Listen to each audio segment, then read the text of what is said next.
Di sinilah nanti akan lahir suami yang takwa, di sinilah lahir nanti akan lahir istri yang takwa, di sinilah akan lahir anggota-anggota keluarga yang takwa setelah Ramadan.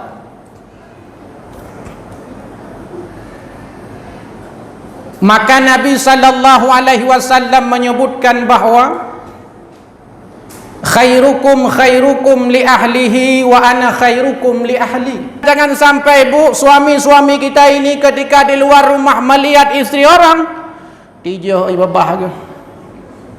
Kalian perumah dra ke roi mata ke. Jangan sampai suami-suami ketika melihat anak-anak di luar ingat kepada anaknya. Lihat istri orang lupa kepada istrinya. Assalamualaikum warahmatullahi wabarakatuh. Banyak sekali pertanyaan jamaah, Ustadz kasih kami channel untuk kajian anak-anak muda. Di antara anak muda berasal dari Aceh, luar biasa, channelnya Maulizul Akbar Nak. Tonton, subscribe, like, share, komen. Assalamualaikum warahmatullahi wabarakatuh.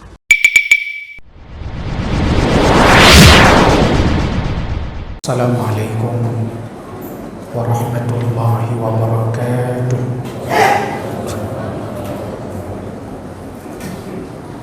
Alhamdulillah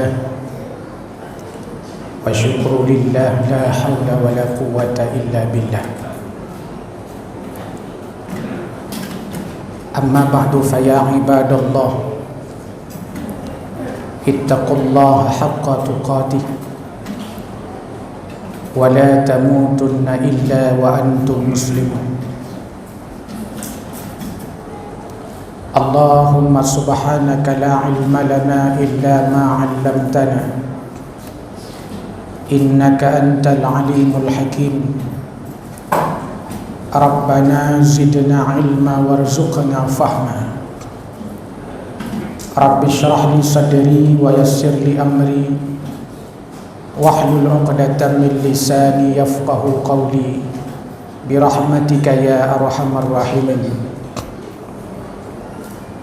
Hadirin wal hadirat jamaah salat Isya dan tarawih yang dimuliakan Allah Subhanahu wa taala. Tadi subuh kita telah menyampaikan tentang Ramadan pada dimensi historis. Kesempatan ini ingin kita gunakan untuk merefleksikan bahwa Ramadan punya dimensi keluarga. Boleh jadi di luar Ramadan kita hidup nafsi-nafsi. Boleh jadi di luar Ramadan kita sibuk dengan aktivitas pribadi kita yang kadang meninggalkan keluarga kita. Boleh jadi di luar Ramadan kita sibuk berkarir, sibuk untuk meningkatkan kompetensi yang kita punya, lalu lupa dengan keluarga kita sebagai rumah asal kita yang sebenarnya.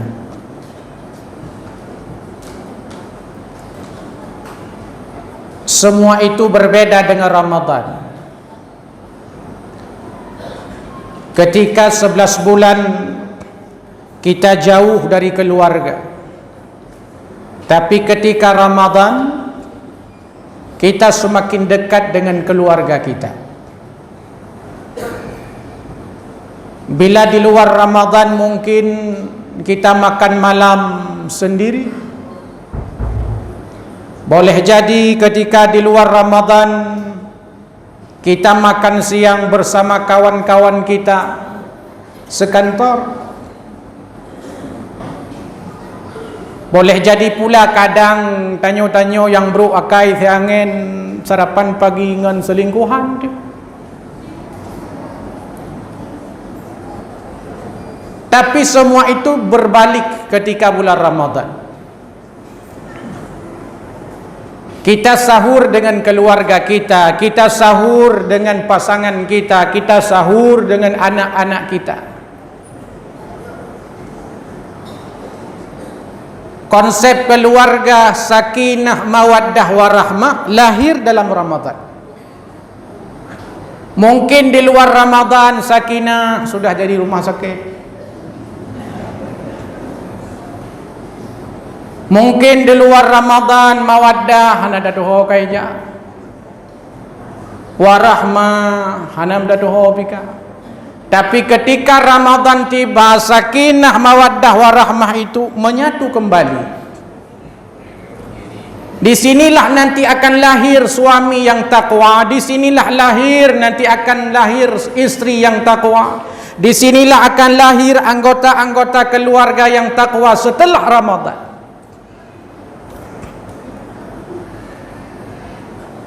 Maka Nabi sallallahu alaihi wasallam menyebutkan bahawa khairukum khairukum li ahlihi wa ana khairukum li ahli.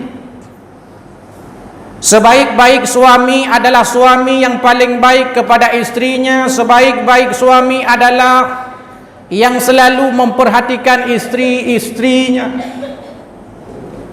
Nyan suami paling enggak.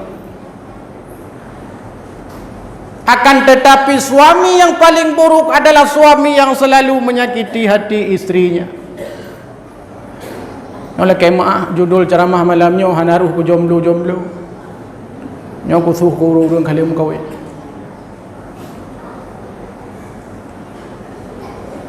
Artinya apa?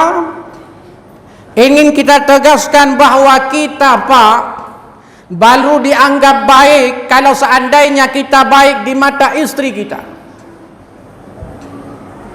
Kalau baik di depan orang banyak ramai. Kalau baik di depan atasan-atasan kita, banyak orang yang bisa. Karena mereka kadang hanya melihat penampilan kita, kadang mereka hanya melihat apa yang kita tampilkan, tapi ketika pulang ke rumah, kadang ngan tawa tanya, anu hai juk boleh yo. Dipugah ba adik, be tawa ayah ka gua. Takut mereka. Kenapa? Itu artinya ayahnya, suaminya tidak memberikan kenyamanan kepada keluarganya. Itu suami yang buruk. Ini yang akan lahir nanti setelah Ramadan, setelah dibina oleh dengan makan sahur, dibina oleh tarawih, dibina oleh siam kita. Sehingga tanya lako yang takwa. Begitu pula istri-istri kita, mereka akan jadi istri-istri salihah. Yang ketika sahabat bertanya kepada Rasul, ya Rasul, ayyun nisa'i khair, mana perempuan yang terbaik? Mana istri yang paling baik? Lalu Nabi mengatakan istri yang baik adalah tasurruhu idza nadara wa tuti'uhu idza amara wa la tukhalifuhu. Istri yang baik adalah istri yang bila dipandang oleh suaminya menyenangkan hatinya. Tajak ublang he, tajak ulaut he, tajak ukantu he, baik sampai tawau rumah mutamah he. Menyenangkan hati suaminya. Jangan sampai bu, suami-suami kita ini ketika di luar rumah melihat istri orang, tijo ibabah ke. Kalan perumah draga roi mata. Jangan sampai suami-suami ketika melihat anak-anak di luar ingat kepada anaknya. Lihat istri orang lupa kepada istrinya. Ini ada masalah. Maka kita sering menyampaikan kepada ibu-ibu, kalau seandainya menghias diri, hiaslah untuk suami. Pakai bedak, pakai cilak, pakai Casablanca, pakai Rexona, pakai segala macam buh minyak wangi yang ke suami. Baik bak TikTok menteng lagak, baik bak Facebook menteng lagak. Tapi rumah dastur kat 17 huruf hendak kantong-kantong. Nyoba TikTok tak kala lagu ku dia susu ku dia lagak. Ikelah kau grow up yang raya.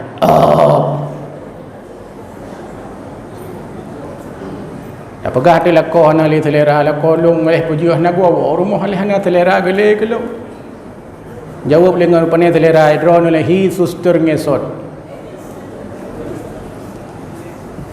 Itu kan pesan kepada kita, Ramadan melahirkan nanti istri, anak juga begitu.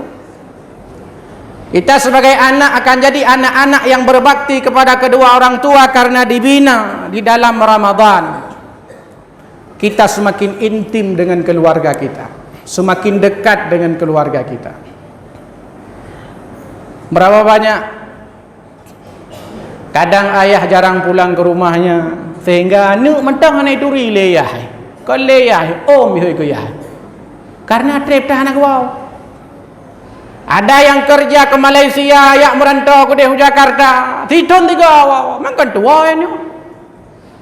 Tapi ketika Ramadan, pulang ketika Ramadan, mulai pun Ramadan sahur bersama, kemudian buka bersama, sahur bersama, buka bersama, sahur bersama, buka bersama. Sehingga sampai lebaran anak itu kenal, oh nyoya ke, oh pikir tahu. Sehingga selesai Ramadan nantinya Idul Fitri, Raya balik lam ke Jakarta, trip katu lam dengan itu riliyah. Ramadan tahun depan nyo kuyah yang awal kena yang kenyo mentang gesot ci. Itu kan pesan kepada kita, penegasan Bapak Ibu, agar kita sadar betul bahwa Ramadan ini di samping punya dimensi historis, dimensi teologis, dimensi sosiologis, Ramadan ini punya dimensi untuk mengharmonisasi keluarga kita. Sehingga di sana akan lahir keluarga yang taat kepada Allah Subhanahu wa taala. Keluarga yang di dalamnya diisi dengan kebaikan-kebaikan. Keluarga-keluarga yang di dalamnya saling mengajak kepada kebaikan dan mencegah kepada kemungkaran. Lahir keluarga-keluarga yang qu anfusakum wa ahlikum nar. Lahir keluarga seperti keluarga para nabi dan para rasul.